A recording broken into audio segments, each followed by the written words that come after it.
এবারের ঈদে যারা দেশের বাহিরে যাওয়ার কথা ভাবছেন তারা বিমান ভাড়াগুলো খেয়াল করলে দেখবেন, যেখানে নেপালের ভাড়া ছিল 30-32 হাজার টাকা, সেটা 70 হাজার টাকার উপরে হয়ে গেছে। মালয়েশিয়ার বিমান ভাড়া 42-45 হাজারের মধ্যে আপ ডাউন হতো, সেটাও 70-72-এর উপরে চলে গেছে।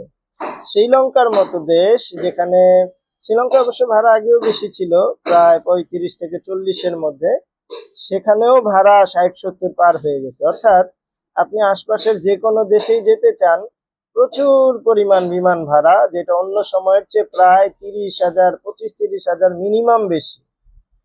তাহলে 4 জন মানুষ গেলে 1 লাখ, 1,20,000 টাকা এমনিতেই বেশি।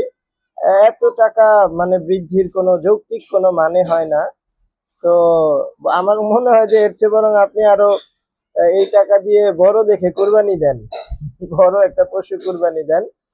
বেশি মানুষ ফায়দা পাবে, বেশি মানুষ ভোগ করতে পারবে। আত্মীয় স্বজনের মাঝে বিলি করেন, প্রতিবেশীর মাঝে বিলি করেন, একটা সীমা থাকে। 5,000, 10,000 বাড়তে পারে একটা মৌসুম উপলক্ষে। নেপালের মতো দেশ, সেখানেও 70,000-এর উপরে।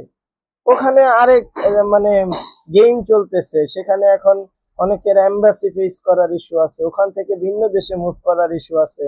যেখানে 30,000 টাকায়, 28,000 টাকায় বিমান ভাড়া ছিল, 70,000 প্লাস হয়ে গেছে। এইটা কোনো মানে হয়? তার চেয়ে বরং আপনারা এই কুরবানির ঈদে আরো বড় পশু দেখে আপনারা কুরবানি দেন, অন্তত এই সিজনে ঘুরতে না। যে কি বলবো, আমরা যে টিকিট করি, আমরাই বিরক্ত যে এত সীমাহীন ভাড়া কেউ বৃদ্ধি করে। যাই হোক, এইগুলা তো আসলে ঈদের মৌসুম গুলাতে এই ধরনের সমস্যাগুলা হয়।